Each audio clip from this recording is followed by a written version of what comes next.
though he certainly would like you to come and eat at Oceana, and also help him reach more schools with the same message is Bill Telepan. So, Bill. Bobby didn't prep me on what I was going to talk about. So well, you're going to talk about what? I'll talk about me. You're going to talk about you. You're going to talk about wellness, and you're going to talk about what you do at the restaurant. Sure. For me, it was about 30 years ago or so when I was working in France, working for a chef named Alain Chappelle, who would support the regional farms near Lyon. It was a small town called Lyon, and he would and buy from the markets down in Lyon daily, bring the truck back up. The cooks would have to go meet them and then bring everything in, put it into the walk-in and start using them. And then, as I like to tell, there was one day I reached down to grab the strawberries and I was walking them into the walk-in and I kept staring at them because they were so beautiful, and I proceeded to eat a pint of the most delicious strawberries I've had in my life at that point.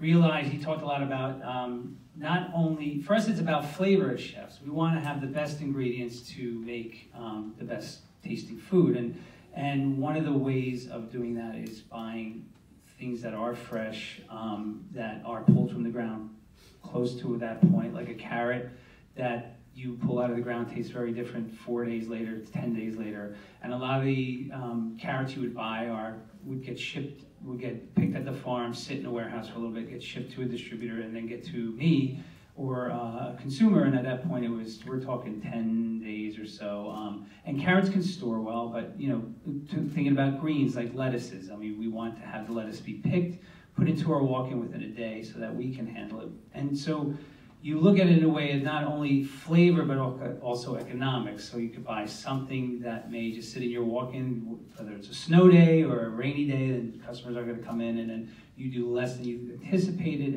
but you have this product that's really fresh and wonderful. It's going to taste better going forward.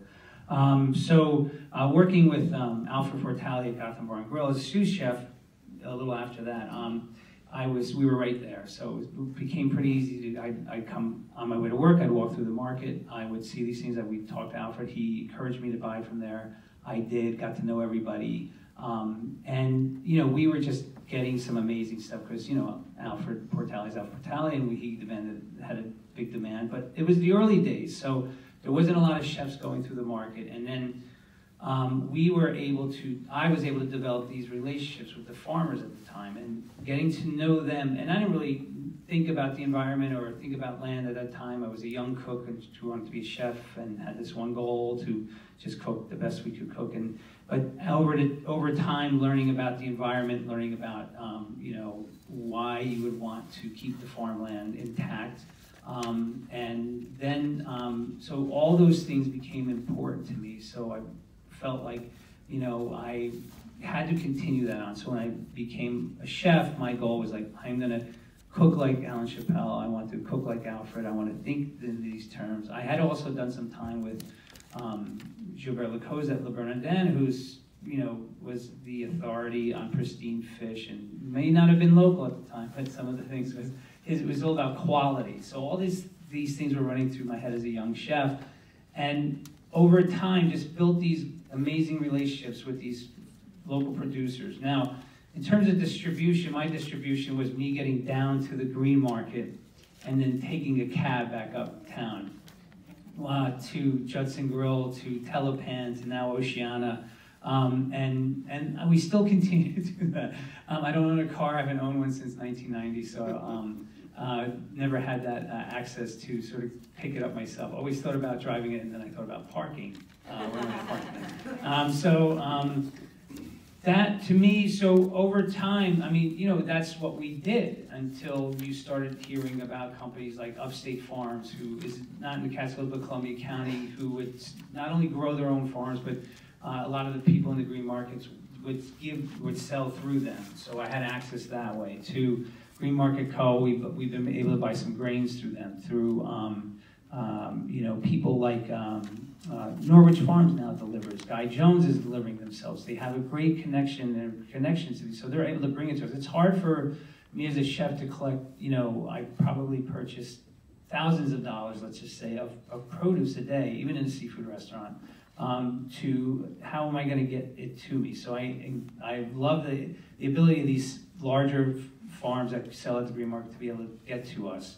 I also, but it's a matter of like the will to go on it, you know what I mean? So for me, it was a matter of like, I have to have this. So much to the chagrin of my wife, I'd be down at the green market on Saturday at 8 o'clock in the morning where we could be sleeping in, or sending 3 cooks down to Union Square to pick up stuff, to me coming on my way from the Upper West Side on down, stopping at whether it's 77th Street or 66th Street or 57th Street or anything we could do to get these great products. I remember one time I go get razor clams all the way on the east side. I'm like, this is crazy, but there's that will. So whatever we can do to get these products, it would be amazing and easy, but we want it. You know, I know as chefs, because I'm sort of the second generation now. I think we're in the 3rd or 4th generations of chefs who buy at the market. I go through there, I look at them. I knew they were babies when I was doing what they were doing, and it's amazing to see them. But luckily for me, I'm on the top. Me and Andrew are still on the top of the list of getting things that we want the best, right? And we've been doing it for a long time, bud. But one of the 2 things I want to say going forward, one of the things I don't really understand, and I know Gail has been working hard on this, and we need to sort of figure out a way to get these products more into school.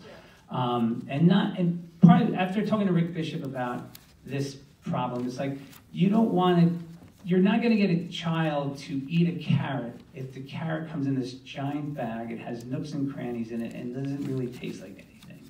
You're going to get a kid to eat a carrot that is sweet and delicious and crunchy. And these are what the kids are going to eat. They're going to eat the peas that my daughter used to call green candy.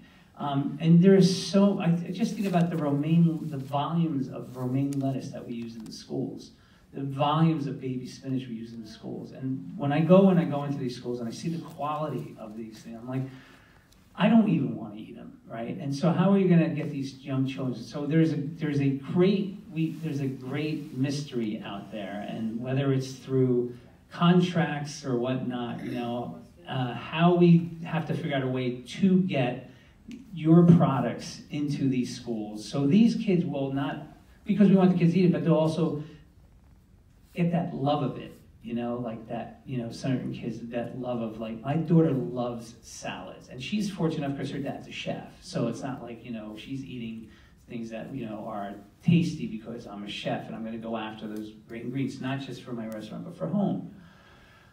So we have to figure this out, and I know Gail will do this one of these days, all right? And the other thing, why we're talking about the Catskills, and this, you know, I'm just going to say this once and then move on, but, you know, on the 30th of October, there's going to be a vote for banning foie gras.